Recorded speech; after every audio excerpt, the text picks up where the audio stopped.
What's good with YouTube? Y'all know Big Flocka with the convict's perspective, and I'm smashing, dashing, sliding on through with a little bit of energy. Please hit the like, subscribe, comment, do all those things to help support this channel, and hit that bell notification for future fire content. Right? Okay, 3 gang members confessed to killing 3 people in San Francisco were sentenced this week to decades-long prison sentences on racketeering conspiracy charges, said a federal prosecutor.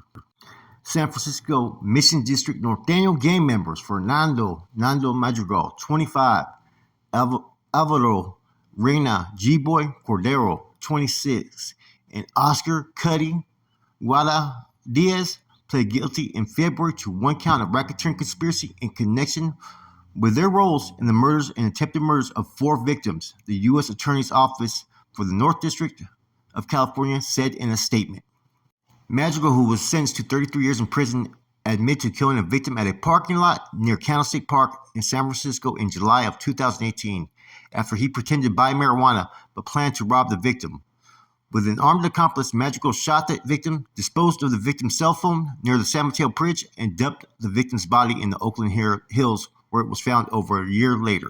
Madrigal also confessed to shooting to death a 15-year-old boy in July of 2019 in the Mission District using an AR-style firearm.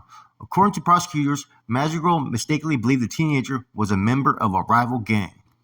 His co-gang members, Cordero and Diaz, who were sentenced to 26 and 21 years in prison respectively, confessed to shooting to death a suspected rival Sureño gang member at a bus stop in the Holy Park neighborhood in January of 2018. They said the rival gang member then was with a woman who was also shot in the face but survived. All 3 gang members admitted they committed these murders to improve their standings within the Norteños.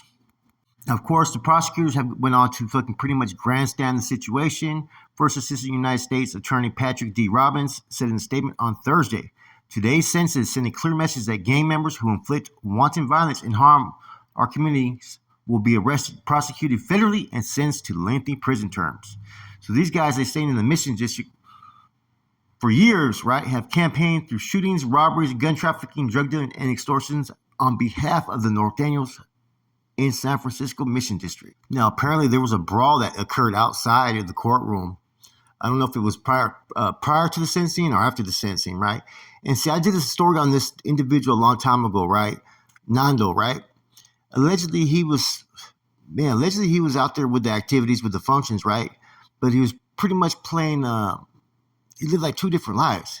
He lived a life where he would go and meet with certain politicians and certain youth organization groups, right? And advocate to stop youth violence. But at the same time, being one of the most vicious and ferocious, allegedly, killers out there as far as within his set out there in the streets.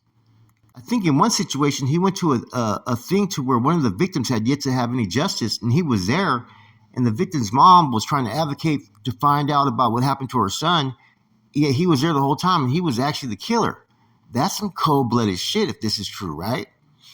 Anyways, yeah, apparently this case has been being followed for a long time, right? All the way back to a couple of years ago.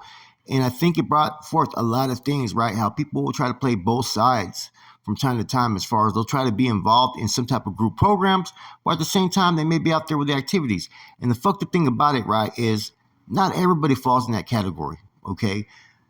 Just because someone is an ex-gang member, just because they're out there trying to do outreach work and trying to assist people, and just because there's been situations where gang members have fucked up, right, and gone back to their ways while working with these programs, does not mean that every program has individuals that are there gang banging on one side and then going to work on the other side. I think the majority of people that work for these programs, I think they want to change their lives, and they are changing their lives. So don't let this one situation, taint and stain those who are trying to make changes in their life, man, because there's opportunities for a lot of us out there to do something different. And just because someone decides to resort to crime while they're, trying to live up to an image they're showing people, doesn't mean everybody's like that. But this one, individual, 4 days after he killed this one individual out there in the streets, went to a rally that was to advocate against youth violence and actually hugged the mom of the victim that he had just recently killed. That's some crazy cold-hearted shit right there.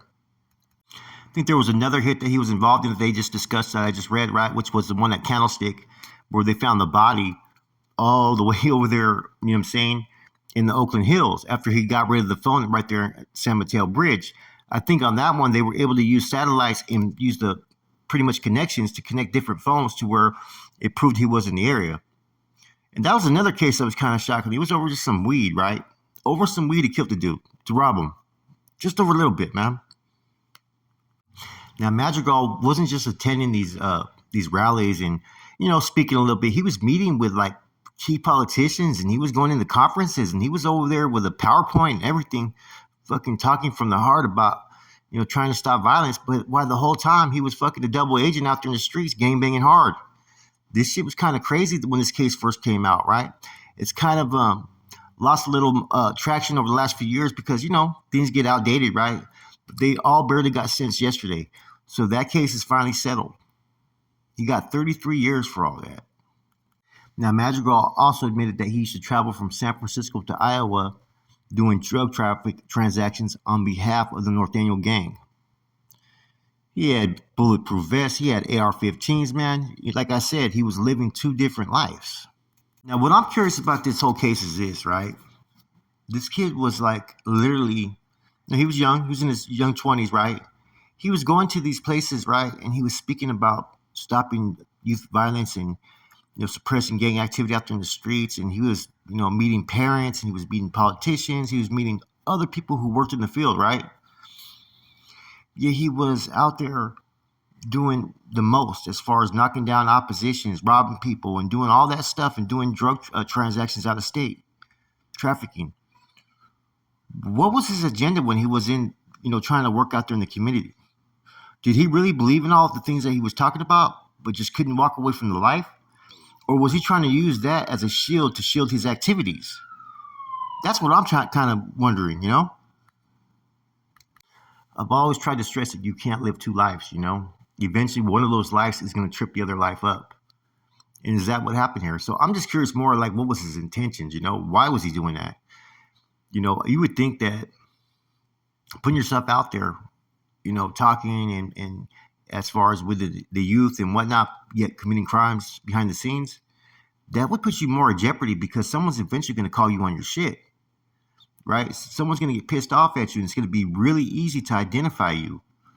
You know, I don't see no value of portraying an image and yet doing the opposite. Now, that's the unfortunate thing, like I was discussing earlier, is that there's been past, you know, times where similar situations have happened to where certain groups have infiltrated, you know, programs. You know, look, Cheyenne did it years ago. You know, back in the 70s, the Mexican Mafia was able to do so, right? There's claims other groups have had ties, right? And what happens is if you start to allow certain people outside of your box put basically titles and characters on you, everybody's going to believe it, right? But when you have stories that pretty much corroborate it, it fucks everything up. Right? And that's the unfortunate, like I said, thing overall in this whole thing, right? Is that a lot of programs out there are geared towards helping people, helping youth, helping former gang members, helping drug addicts, right? But when you have those that abuse it like he was, right, for image, it pretty much fucking puts a stain on the rest of those people trying to do that type of work. But people need to realize when you're doing that type of work, you're dealing with people that come from that life. And there's always that chance that they could go back to it. That's the best way I can describe it. And if you've been in AA and NA, you know exactly what I'm talking about. That's the perfect analogy. Some people will have 5 years, 2 years, 10 years clean, and they relapse. It could be the same thing, right, when it comes to the gang lifestyle. People relapse into those old behaviors. I've relapsed in the past to my old behaviors, you know? Recently, it wasn't that long ago, I was relapsing into old behaviors and whatnot. You know, so I get it. I understand it. You know, it's unfortunate, like I said, lives were took in these situations, you know. Hopefully these men, they're going to prison at a young age. They do have a chance to come back to society. Hopefully they come back redeemed and do the most good this time. With that said, it's your boy Flacco. I'm gone.